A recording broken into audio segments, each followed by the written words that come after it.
Hello and welcome to today's Heartlift with Janell.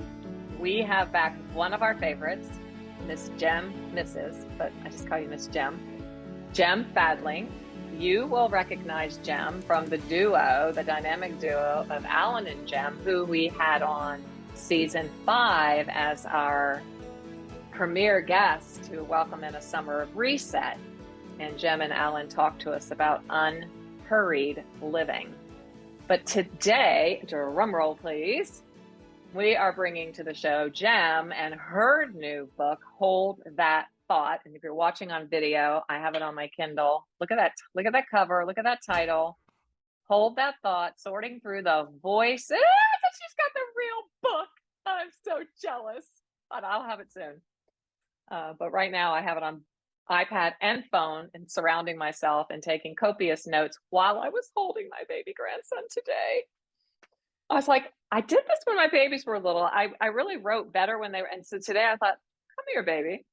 2 hours he was up there and I just read and took notes. Welcome, Jem. Thank you for having me. Yes, and congratulations on your new little baby. Thank you. So fun. He's so cute and he's so sweet. Hold That Thought. We were just talking. What a great title. I can't believe it hasn't been, gobbled up before, because we say that all the time. Hold that thought. But then when you say it this way, hold that thought. Yeah. And that verb, right? That verb, hold. How'd you come up with this? Where did that come from? Well, I have to give credit to my publisher, InterVarsity Press, because we went back and forth for a while on this one, because we wanted a very strong, punchy, meaningful title. And it was harder to come up with than you would think. Oh, I know. So I do. we went back and forth for a while, and until someone on their team, they sent me an email, someone on their team thought of it and they said, how about this? And I was like, that's it. It is, because it's demonstrative. It's action. It's hold. Hold that thought and hold that thought. So it is interesting that, sometimes a book has a title and then you write it and it's all done. In my case, the title really came later. It's just it's always a different process. It is, because you've had several books. So it is a process, and you just wait for that rhema, the lightning strike. Yeah. Through the team or through yourself. And I know as authors, we hold our titles dearly, but it's more important than you think how much we want the title not to be about us. It's really is about the reader or the person passing by in the bookstore and go, wow, oh, wow, hold that thought. And it's so pretty, the colors.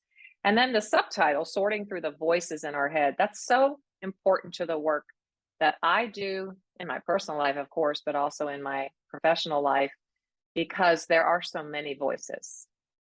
Yes. Yeah. And in the book, I use thought and voice synonymously, interchangeably, just because, depending on how you're talking about it. But yeah, I don't think any of us would say, oh, I never hear voices in my head. I never know. We all have conversations with ourselves, right? You're lying if you say you don't. And we do not have one of the top 14 in the DSM-5 when we say we hear voices, because I know that I know, and from experience and from all of my clients, that there are so many voices inside of our head, and you name them. And that is the power of the book, is that you are naming them. Yeah. And you are training us. And I love that you made thought and voice synonymous. Yeah. I don't know if that was scientifically accurate, but I did it just for the purposes of having the conversation. It's spiritually accurate. Yeah. I feel like it is. Yeah. And that's what you brought. I was sharing it with my daughter-in-law because she was sitting with me while I was, holding baby. And I said, this is what I love. I was like, oh my gosh, can I share this with you? And I love, love, love, because you do come at this book and you make it very clear. I'm not a therapist.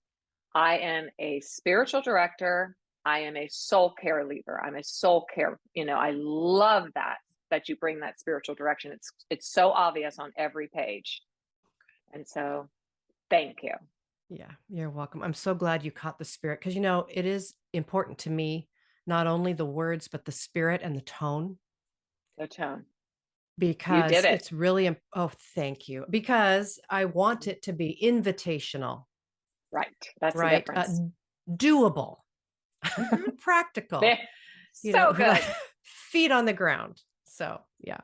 But the difference between a spiritual director, because I've been studying this a lot lately, personally, looking at maybe perhaps a movement in my own ministry, in my own work, because I value so much more in spiritual direction that directees have to come to the conclusions, come to their own answers. And I'm such a teacher. So in my work, I tend to talk a lot and I tend to teach, and I'm getting frustrated by it. Yeah. And so I can't imagine what my clients are getting, but it's like, I'm just, it's like God's putting his finger on something and saying, you'd be more effective. And I know that principle. If someone comes to it internally on their own, it's theirs and they possess it. And you're doing that. Like, it's so obvious.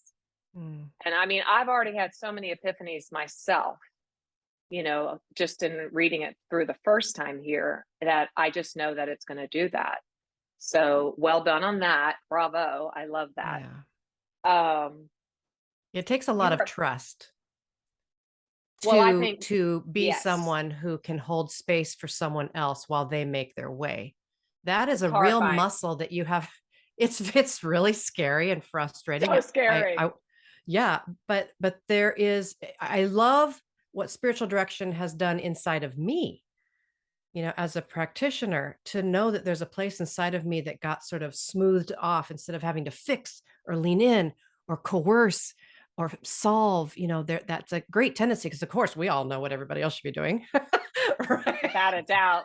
Oh, yeah. So, but to calm that down and to hold a space and to allow the spirit to move. And of course, it's not like I'm sitting there like a bump on a log. I mean, I ask questions, I Yes. make observations, but learning to quiet or soften the part that wants to fix. That's a huge help. I mean, for me, but for others, because not everybody wants to be fixed.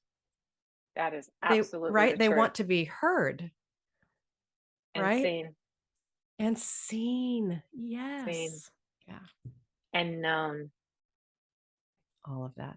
So yeah. Wow. So just for the sake of all that are listening, all my sweet, powerful heart lifters, spiritual direction, as opposed to life coaching or counseling or therapy, you just described it beautifully. Anything else that you could add just to help paint that picture? Because here's what I think, and I want you to correct me if I'm wrong. And maybe that's what's being stirred in me by the Holy Spirit right now in the work that I've been doing for the last decade, is that I'm catching myself talking so much as I train not to do that. And that some of my clients are actually going, I wasn't finished yet. Mm. And I know that that is the spirit directing me to make a movement when something hasn't happened before and then it starts happening. And of course, I'm very aware and attuned to it. And I'm like, yes, you're right. Let me be quiet. But I think that there is a deeper work with spiritual direction for not only the practitioner, but for the listener. And that is to really press in to the spirit and not rely as much on, like you're saying, perhaps all of the modalities and the therapeutic practices and neuroscience, which all are I'm so happy I possess that understanding. But what I'm being pressed in, especially post COVID or pre, wherever we are, not pre, but wherever we are in that spectrum, it's the spirit is saying, I've got something to say. And it's not in your books, but it's in the book. Is that accurate? Does it put a little bit more, what's the word? Weight Mm. on perhaps that liminal space, that unknown space, that stuff that's not really makes sense. Yeah. Yeah. I think spiritual direction, of course, at its best is spirit infused and spirit guided, of course. I mean, if it's nothing else, I mean, it's called spiritual direction. Yes. Yes. So my favorite image, it was one of the books in my first training. It was called Holy Listening. It was written by a Yes. woman named Margaret Guenther. And so the image in there is that of midwife. And I just Oh, thought that that was the most chills. like a midwife of the soul. I love that. And so the beauty of that teaching for a spiritual director is that the person sitting before you then is the one in labor, right? They're the one, it's their body, it's their process. And so a Mhm. midwife cannot force or coerce or do, quote unquote, do anything. You're an attendant.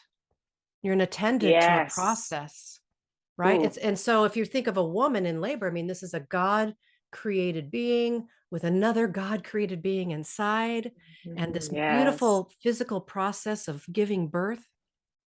If you just take that over to the soul, the work of the soul, right? God given, God created, and whatever is coming alive or whatever is happening in there, the spiritual director is merely an attendant. And so Yes. the great training is to try to, how do we listen to God and the other person at the same time?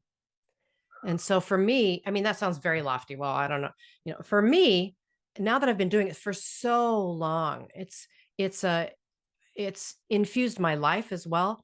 But when I'm actually listening to a person, there's something inside of me, like if you can tell, because I use a lot of imagery, because imagery really speaks I to me, know, and I love metaphor that about you. and Yeah. imagery and metaphor. But if you picture, when you have a book and you're reading a book, you take your highlighter and you highlight certain phrases.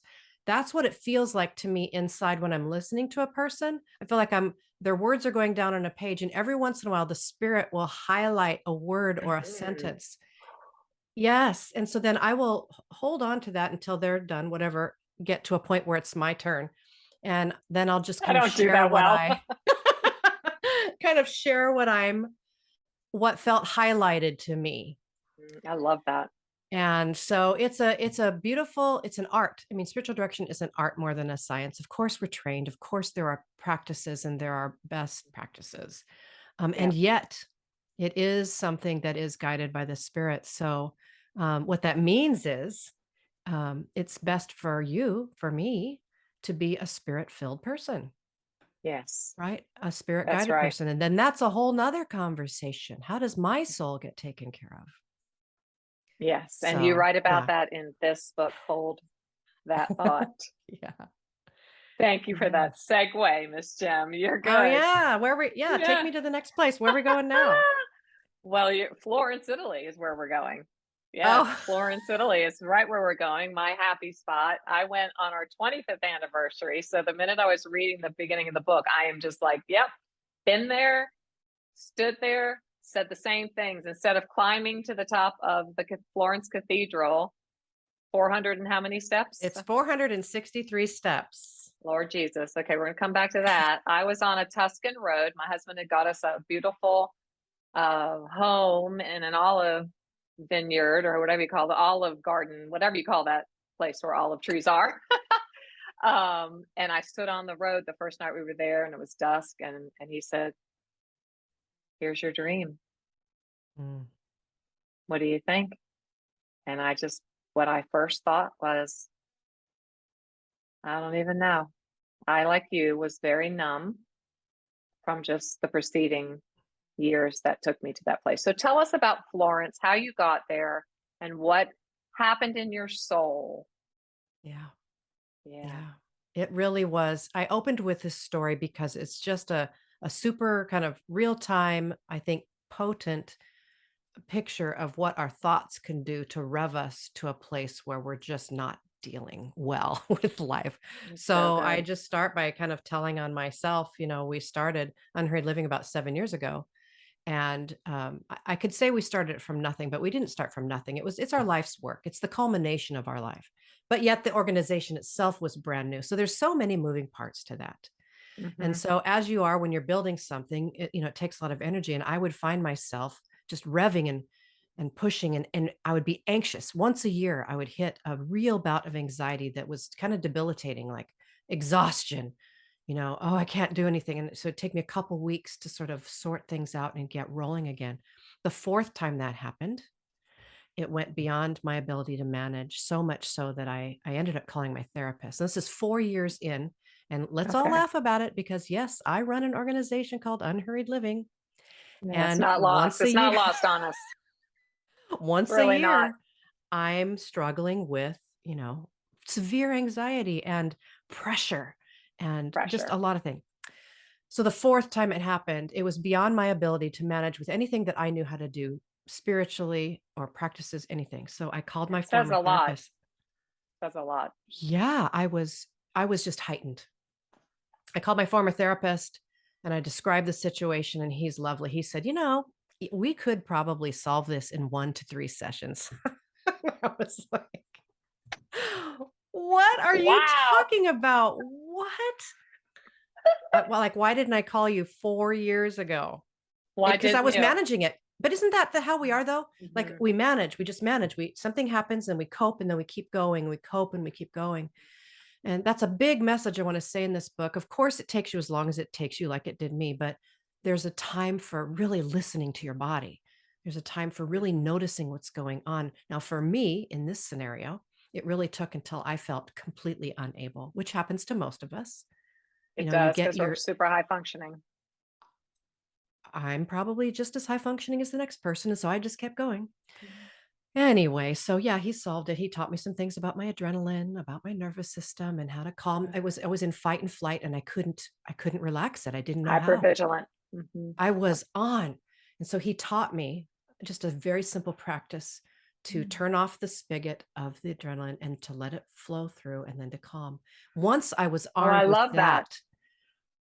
that, that was the picture he painted for me, which really helped me understand what was I've going never on. heard it.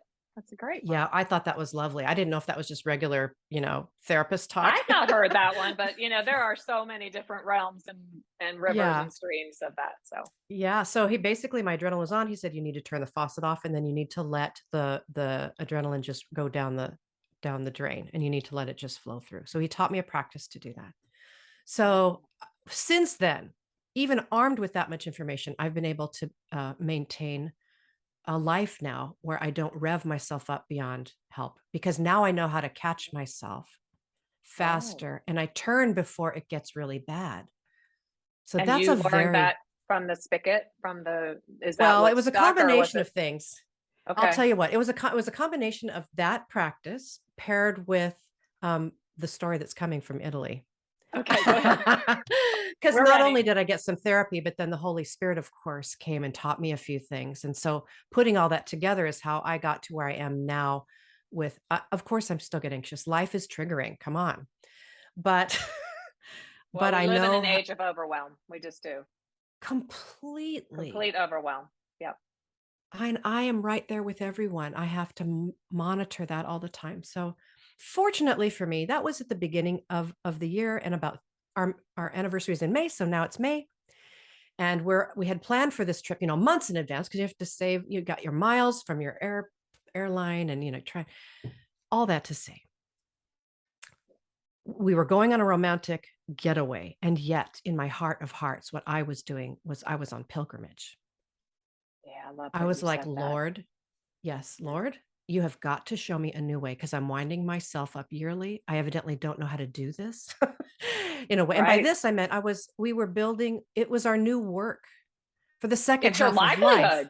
It's It's your my livelihood. livelihood. It is how we make our living. It is our organization. We created it, but it is also ministry.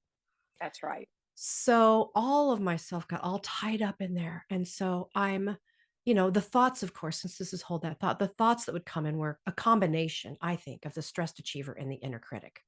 The stressed achiever is, this has to get done. Who's going to make it happen? I got to push this thing up the hill. What are we going to do next? Right. And then you pair that up with the critic, who's like, you're not doing this right. It's not good enough. What are people going to think? And now I've got this big stew of thoughts. And so you can see why my adrenaline got turned on and I felt overwhelmed. So now, all that said, we're on our way to Italy. I'm praying deep in my deepest self, Lord, meet me Yes. And so God did. And when I share this story, I always laugh because it's like, I prayed and God answered. Well, that's not how it happened because I've been struggling with anxiety my whole life.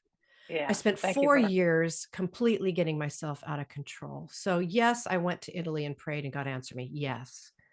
But it was years and years in the coming. And I was so desperate and so ready. So yes, we got to the cathedral in Florence. We climbed the 463 steps, which is no Whew. joke.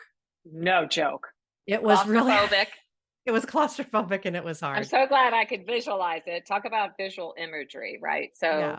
400 and see, I'm already forgetting 63, 36. 63. I only memorized it Six. because it's written on the thing. And I'm like, this, I earned it. So I'm like, I'm going to remember how many steps this Shirt. was. Yes. You Yeah, need but a it's like shirt. such So an imagery of your life, though. Like if you've ever been climbed up in any kind of castle or like a lighthouse, because I'm from the East Coast. So climbing up the lighthouse, they're tiny, tiny, and it's claustrophobic, but it's such a picture to me of what you just said, that you have struggled with anxiety your whole life, and yet the last 4 years. So because you say as you got up, you couldn't breathe, you were exhausted, and you thought, I'm not going to make it, I'm not going I to be did. able to do this. So that's That's total exactly. imagery of like your whole life. Maybe you got up 240 steps or 300, however many you made it, till you stopped and thought, I'm not going to be able to do this. This happened to me on a mountain in Switzerland, and I'm not just throwing that out as a brag, but on a mountain in Switzerland, I was halfway up on that, and I just thought, I'm done. I can't go anymore. Well, what are you going to do? You got to go up or down. Right. So you're there and you're like, I think I'm done. I think I can't do this. Well, that's where you ended up. Exactly where I was. It was just a straight across metaphor for my life. I really, at one point, almost wanted to turn back because it was especially when it got claustrophobic. Because there's one thing for how painful it is for your hamstrings and your glutes. That's one story. But the other story was, whoa, this is tight. And oh, it's Mm. narrow and I can't see. So yeah, it was really a description of how I felt. But by the time I got to the top, then you're going up this ladder, up this little hole out into the almost it is like giving birth because you're going out this space out into the Yes. top. And there's this 360-degree walk around the whole dome. So I'm doing this and then I'm looking out. And like your previous story, I was looking out and I was like, I need to be excited about this. This is amazing. Yeah. I'm in Italy and I've never been here before. And I just stared out over the thing and I was just exhausted. I Numb, felt you say. nothing but just, yeah. Yeah. So I'm That's so standing there. powerful. Yeah. And it's how I felt. So I'm standing there and I just sense the spirit saying, hey, instead of trying to look for anticipation or excitement, what if you just move to gratitude? Oh, That was my first invitation. Oh, so instead of trying to eke out some amazing, what if you just pause for a minute? So I did. I was listening. I told you I went open. I was open. And so I was like, okay. So I softened my everything, my shoulders, my eyes. I looked out mm, over the red rooftops mhm. and I just said, thank you. Wow. Wow. And when I did that, and even when I tell the story now, I can You're feel smiling. it. I I can can see it feel on it, your countenance. right? I said, "Thank you." Yeah. And So good. something shifted. I was like, "Oh yeah, there you are. There you are. Oh, old friend. I knew you were there. Here we are." Pushing So aside all the voices that we're going to talk about in a minute. You pushed them all aside, and there you yes, were, present and accounted exactly. for. That was the opening moment. So then, ponder, take pictures, walk around, go back down the stairs. And now I'm in one of those little side chapels, and it had a wall-sized painting of the Last Supper. It was gorgeous. Wow. And in front of it was the table that held the bread for communion, and I'm sitting in a pew with a few other people, just quiet, because that's what you do. And we're a part of an Anglican church, so every week during communion, we always hear this phrase, "This is my body given for you," right? So I'm hearing this, seeing what I'm seeing, sensing what I'm sensing in the room. And I hear, "This is my body given for you," with this little added on phrase just for me. Stop pushing, stop trying, stop angsting. And I was like, oh, yeah, that's exactly what I've been doing.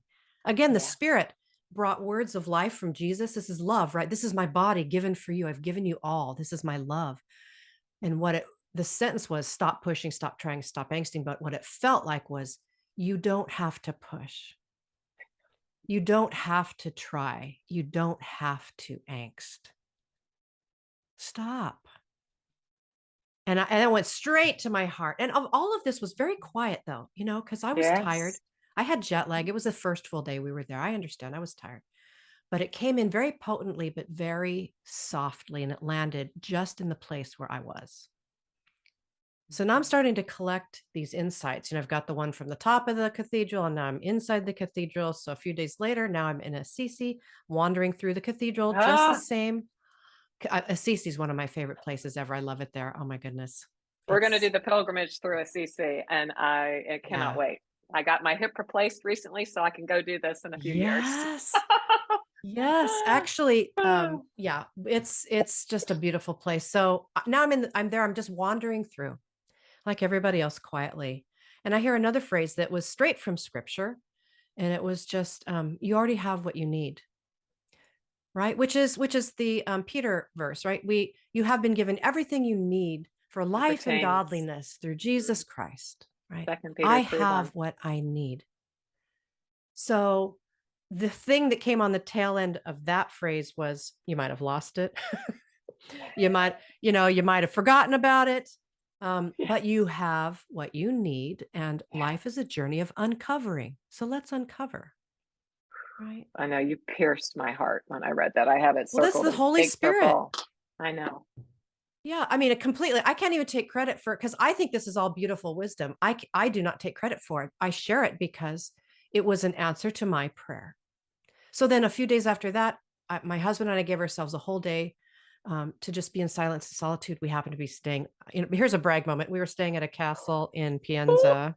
But they call them an agriturismo. So it's like a working farm. Yes. And they grew wheat, and they did, they made pasta, but with the wheat that they grew in the backyard.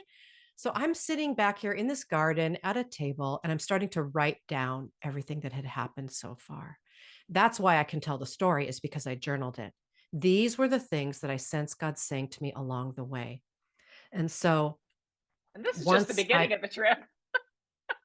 Well, I mean, these are smattered over the course of, a week and a half. Okay. But the reason it comes together as one story is because I took the time to journal it into a narrative where I could see what God was saying to me in answer to my prayer. So now I'm armed with these beautiful things. Why don't you give thanks? Just move to gratitude.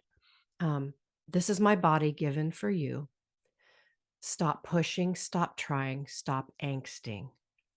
And by the way, you already have what you need. God has given me what I need. So that's what I piece together. That is the answer to your other question. This is how I maintain my life now. If I catch myself pushing or trying or angsting, I notice it and I do my best to pivot. If I'm finding myself just anxious in the middle of a day, or sometimes what happens with me is I have a very busy brain. And so it's always thinking and reaching out for things.